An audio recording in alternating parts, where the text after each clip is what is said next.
Kalau Anda trading, ketika Anda untung, maka apa yang akan Anda lakukan? Dan kalau rugi, maka apa yang akan Anda lakukan? Oke.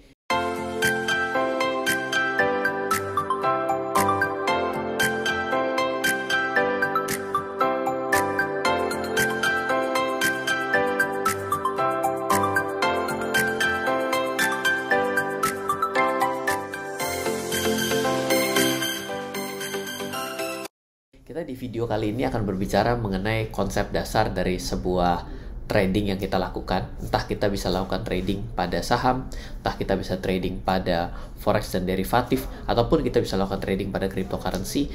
Prinsip dasar trading itu sama, kita membaca grafik dengan memanfaatkan dua dasar data yang ada di sana, yaitu adalah harga dan volume perdagangan. Nah, pada video kali ini lebih banyak kita membahas sebenarnya hal-hal yang fundamental dalam trading itu sendiri. Jadi sebenarnya yang namanya trading itu memiliki dua flow sederhana tapi tidak gampang untuk dilakukan. Yang pertama adalah buy at low, sell at high. Jadi buy on low, sell at high tentunya gitu. Jadi kita selalu bermain dengan dua konsep ini, di mana low adalah ditandai dengan support, biasanya secara orang teknikal bisa mengatakan sebagai area bawah atau daerah support. High adalah biasanya tandai dengan resisten gitu ya, daerah yang di atas. Strategi trading seperti ini biasanya disebut strategi melawan tren. Kenapa? Karena berani membeli di saat low, turun, dan menjual ketika sedang naik atau high gitu ya. Apakah strategi ini menurut Anda sudah benar? Pastinya sih sudah benar, karena strategi lah basic trading pertama yang disebutlah counter trend atau swing trading seperti itu. Nah, mari kita coba lihat di gambar trading yang sebenarnya hanya punya dua flow tapi susah dilakukan. Kenapa hal ini disebut sebagai support? Ini adalah saham BCA pada suatu waktu yang lalu. Ini adalah harga terendah sebelumnya, maka biasanya kita katakan sebagai area support. Dan ketika berada di area yang mahal, diambil dari harga sebelumnya, tentunya kita bisa mengambil posisi di sini karena ini baru ada historisnya dan ini adalah harga jualnya. Karena kita punya historis ini dan ini, maka buy at low, sell at high, dan buy ketika turun maka disebut sebagai counter trend, strategi melawan tren, karena kita harapannya dibeli dan naik, dan ketika naik kita jual, berarti kita counter trend dua kali, melawan pas belinya dan melawan pas jualnya, seperti itu. Nah, trading pada rule nomor 2 adalah buy at high, at sell at next higher. Jadi menjual dalam keadaan yang lebih tinggi lagi daripada keadaan tertinggi saat ini. High biasanya dengan resisten tentunya, dan next high biasanya ditandai dengan resisten selanjutnya. Biasanya disebut dengan strategi breakout, karena high dibeli, harapannya adalah menuju high selanjutnya tentunya harus tembus. Kalau tidak ya berarti turun, berarti salah kan, seperti itu. Strategi trading seperti ini biasanya strategi yang disebut sebagai trend following, mengikuti tren, gimana trennya sedang naik atau high dan menjual ketika achieve new high, maka akan naik terus. Maka itulah disebut sebagai menjual dalam keadaan lebih mahal daripada harga saat ini. Jadi membeli dalam keadaan murah, menjual dalam keadaan mahal, membeli dalam keadaan mahal, dijual lebih mahal. Jadi kita sudah sampai di strategi yang kedua atau disebut sebagai trend following. Nah, trend following secara gampang kita bisa mengambil ini adalah area resisten. Area resisten ini, lalu di sini kita dapat dari harga ini lah kita sebut sebagai resisten.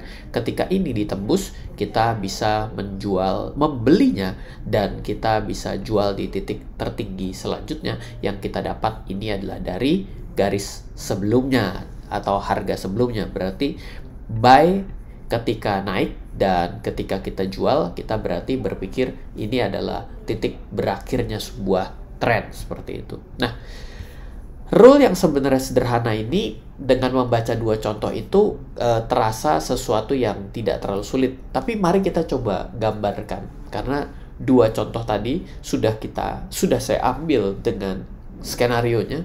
Tapi dalam keadaan kita berjalan dalam trading, kadang-kadang skenario-skenario tidak sebegitu gampang ya. Karena apa? Karena chartnya belum terbentuk. Setelah chartnya terbentuk, kita maha tahu. Tapi sebelum chartnya terbentuk, kita maha tidak tahu gitu ya. Nah, yang tadi dijual sebenarnya nyesel loh. Kenapa? Karena ketika kita jual, Di sini kita berpikir bahwa ini adalah suatu titik gitu ya, ternyata dia malah naik ke atas. Ya, berarti bayangkan orang bilang, aduh sayang sekali ya, tadinya saya jangan jual ya di sini ya, gak taunya malah naik gitu ya, nyesel dong yang jual, bener gak? Lalu, jadi kalau trading kalau untung diapain dengan kondisi seperti ini? Trading kalau untung dijual disesali, karena apa? Sudah taking profit justru naik lebih jauh lagi, betul?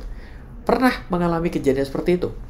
Atau justru mengalami kejadian itu secara berulang atau terus-menerus? Biasanya kalau sering terjadi akan apa? Yang terjadi sering seperti ini lama-kelamaan tidak percaya dengan strategi tradingnya. Atau mulai tidak mau menggunakan taking profitnya, tidak mau diambil. Kenapa? Karena berbekal kalau saya jual malah naik. Jadi kadang-kadang sampai ada satu pemikiran tuh begini, ini orang-orang jangan-jangan ngeliatin saya ya, kalau saya jual bukannya turun malah naik lebih kencang. Berarti saya ini sebagai indikator untuk naikin barang lebih jauh lagi. Ya, dalam orang yang melakukan trading nanti akan punya pemikiran-pemikiran imajinatif seperti itu gitu ya. Dan ya memang kejadian-kejadian seperti ini bisa terjadi sekali itu nggak apa-apa. Tapi kalau berkali-kali hilang kepercayaan diri dari kita. Nah, demikian sebaliknya. Secara teori kan begini ya. Ini disupport, ini dibeli gitu ya, dan turun. Apa yang terjadi kalau melihat seperti ini? Candle-nya tebal-tebal ya, bawahnya hitam merah dengan keadaan di paling bawah. Artinya kan ini sesuatu yang masih ada tekanan gitu ya. Apa yang terjadi? Kita stop loss apa yang kita beli. Anggap transaksi satu arah dulu. Kayak orang beli emas gitu ya. Beli emas itu kan harus naik baru untung gitu. Kita berpikir seperti itu dulu. Jangan berpikir transaksi dua arah seperti trading forex. Apa yang harus kita lakukan? Akhirnya kita stop loss. Ya dong, betul nggak? Ternyata tempat stop loss kita itu adalah harga terendah yang paling rendah dalam kondisi chart yang ada. Naik ke atas. Menyesal nggak stop loss di sini?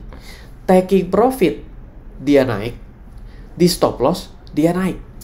Ya kan? Berarti kita jadi kehilangan kepercayaan diri nih dalam keadaan seperti ini ketika kita melakukan trading. Jangan tanya dulu mengenai indikatornya. Indikator apapun akan menghasilkan konsep yang sama kurang lebih. Ini bisa terjadi dalam berbagai macam jenis indikator. Ya.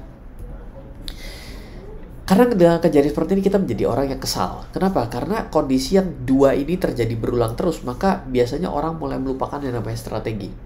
Makanya orang bilang ini strategi technical analysis ini lah bullshit ya kan. Ada juga orang yang bilang monkey throw the dart ya kan. Jadi tentunya kalau monyet aja bisa lempar dart, jangan gunakan analisa teknikal. Analisa teknikal tidak ada gunanya gitu ya. Hal ini sebenarnya mirip seperti Mike Tyson. Mulai melupakan strategi, mulai melupakan apa yang kita pelajari. Seperti ketika orang naik ring tinju. Semua orang sebelum naik ring tinju itu sudah latihan dan sudah punya rencana mau ngapain sama lawannya. Tapi kalau dia kena pukul di muka, kena pukul di mulutnya, ya kan, dia bilang di rahangnya, maka biasanya sudah mulai melupakan strategi itu sendiri. Mulai serampangan, melakukan sesuatu trading tanpa pola yang jelas, tanpa rencana yang jelas, tanpa strategi yang jelas di situ. Nah, ini yang bisa terjadi. Video ini saya peruntukkan bagi yang tengah berada di fase kehilangan kepercayaan pada analisanya. Inilah bagian yang membuat kita berpikir bahwa apakah strategi ini cocok dengan diri kita. Jadi, kejadian seperti ini bukan melulu mengenai strategi, tapi bisa jadi strateginya nggak cocok dengan Anda. Oke. Yang kedua adalah Anda tidak mengenal kelemahan strategi Anda. Contoh, pertanyaan sederhana. Strategi Anda lakukan, biasanya berapa persen tingkat keberhasilannya? Oh, nggak tahu. Emang bukannya 100%? Nggak mungkin. 100% tuh nggak ada. Dan tidak ada strategi yang paling bego sekalipun yang 0% tingkat keberhasilannya. Kalau nggak percaya, kan ada namanya virtual trading tuh, ya. Di forex tuh kan virtual trading berlaku selama 24 jam selama 5 hari. Coba bikin margin call. Coba dari 10 akun, coba niatin margin call. Nggak segampang juga. Yang diniatin margin call malah profit gede. Ketika bener-bener mau di profit gede, malah margin call. Jadi nggak ada tingkat keberhasilan yang 100%. Dan tidak ada strategi dengan tingkat kegagalan itu yang 0% dia benar-benar gagal terus, itu nggak ada. Selalu ada. Nah, jadi yang penting di sini adalah fase. Orang ada pada satu sisi, dan ada satu kejadian itu tidak yakin sama strateginya. Basicnya mah tadi sama aja gitu. Tapi kalau kita sudah mulai berpikir apakah strategi ini cocok dengan kita, berarti kita juga tidak bisa hanya menggunakan satu strategi. Coba beberapa strategi, nanti cari mana yang lebih nyaman, dan apakah Anda tahu keunggulannya, dan apakah Anda juga tahu kelemahannya. Jadi dengan poin 3 ini sebenarnya membuat trading kita dari hari ke hari semakin baik. Saya punya strategi trading, saya bagikan dalam buku-buku saya juga buat setiap Monday video. Mohon maaf, Monday videonya lagi belum konsisten lagi, tapi biarlah konten-konten seperti ini bisa merimain kita kembali bahwa trading adalah suatu hal yang bisa dilakukan oleh siapapun. Bagi orang yang tidak merasa bahwa trading adalah suatu menjanjikan, silakan investasi. Ini adalah dua jenis agama yang berbeda. Ada juga orang yang memeluk keduanya gitu. Jadi jangan terlalu pusing dan tidak perlu menjelekan satu dengan yang lain. Lakukan dengan baik. Kenapa? Karena saya pernah ngobrol sama teman saya kemarin. Dia bilang begini, Ryan, kamu tahu nggak? Mall ini kan di mall ya, buka restoran begini nih, uang kira-kira renov segala macam habis berapa? Saya bilang, kalau menurut saya sekitar 2 miliar. Enggak, jawabannya adalah 3 miliar. Wah, dia lebih tahu. Oke. Terus kenapa? Saya bilang, kamu tahu nggak kalau 3 miliar saya pasang uang sekarang, saya setor, ditambah dengan biaya bulanan, kira-kira saya kembali berapa lama? 4 tahun. Oke. Terus saya bilang begini, kalau gitu setiap tahun, setiap bulan kan saya akan mendapatkan suatu keuntungan dong ya, dari yang namanya selisih antara pendapatan dengan biaya. Berarti kan saya perlu mengakumulasi ini dalam 4 tahun, baru kembali. Misalnya ngomongin gampangnya, saya modal 1 miliar, 1 bulan saya dapat 100 juta netnya. Berarti 10 bulan saya baru mengembalikan. Jadi 10 bulan ke depan bisnisnya baru break even point. Bayangkan bagi orang yang melakukan yang namanya bisnis ya. Nah, sekarang kalau Anda trading, entah Anda trading saham, entah trading forex, entah trading kripto ya, trading apapun gitu ya. Anda hari ini beli dengan modal 1 miliar. Ternyata naik 10% Anda jual. Pertanyaannya adalah, berapa untungnya? 10%. Oke. Apakah modal 1 miliar yang sudah kembali ke tangan Anda setelah dijual? Sudah. Menurut Anda, bisnis atau ini lebih beresiko? Tiba-tiba bilang, oh ini pasti mau ngarahin ke trading. Enggak juga. Ada keunggulan dan kelemahannya. Ya kalau saya bilang udah bagus valuasinya dari bisnisnya 3-4 bulan, langsung saya jual ke orang separuh. Boleh dong. Ya, berarti kan sudah proven bahwa ini bisnis yang berjalan. Nah, saya lebih cepat untungnya. No risk at all, saya cuci gudang, saya dapat, atau saya bagus jalanin franchise-nya, saya bisa bagi resepnya ke orang lain, dengan membuka cabang 10, saya 1 kali tempat dapat franchise 10%, 10 berarti 100%, proven, selesai. Betul nggak? Ada banyak strategi, jadi tidak ada yang namanya trading bagus, bisnis bagus. Yang jelek adalah pelakunya yang kurang ngerti sama bisnis, trading, atau investasi. Oke, semoga pada video kali ini bisa memberikan satu gambaran baru bagi yang pada saat ini sedang kehilangan kepercayaan pada analisanya gitu ya. Dan quick tipsnya, diakhiri dengan quick tips. Yang pertama, taking profit dan stop loss bisa parsial, nggak selalu full ya. Buy all, sell all, buy all, sell all, nggak begitu. Saya biasanya kalau ngajarin di kelas trading seperti itu. Tenang, jangan khawatir. Saya tidak jualan kelas saya pada hari ini. Meskipun ya boleh juga, kalau mau daftar boleh. Silahkan daftar di tim saya di 0852 882 6187. Gimana sih mau jualan apa enggak gitu ya. Taking profit dan stop loss bisa parsial. Yang kedua, dalam uptrend, dijual dan naik lagi adalah hal yang besar kemungkinan terjadi. Dalam uptrend, marketnya sedang uptrend, dijual dan naik lagi adalah kemungkinan hal besar yang kemungkinan terjadi. Dalam keadaan downtrend, setiap area yang rawan koreksi, resisten, bisa menyebabkan koreksi besar dengan tambahan sedikit berita negatif. Mungkin itu saja video kali ini. Semoga selalu bermanfaat. Dari saya Ryan Filbert, salam investasi untuk Indonesia. Halo, terima kasih sudah menyaksikan video di RF Channel on YouTube. RF Channel adalah channel edukasi untuk kita secara bersama-sama belajar dan mendapatkan aktualisasi mengenai investasi, keuangan, dan bisnis bersama saya, Ryan Filbert, dan tim. Add nomor WhatsApp saya di 0895 07 08 0789 0895 07 08 0789.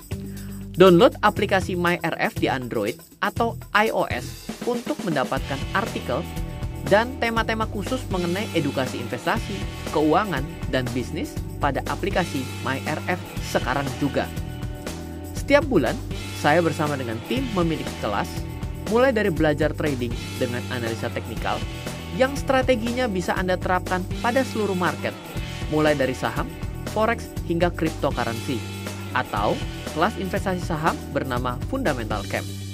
Untuk mengetahui kelas lainnya dan bertanya mengenai kelas, hubungi tim sekarang juga di 0852 882 6187. Sekali lagi, 0852 882 6187. Semoga terus bermanfaat. Dari saya Ryan Filbert, salam investasi untuk Indonesia.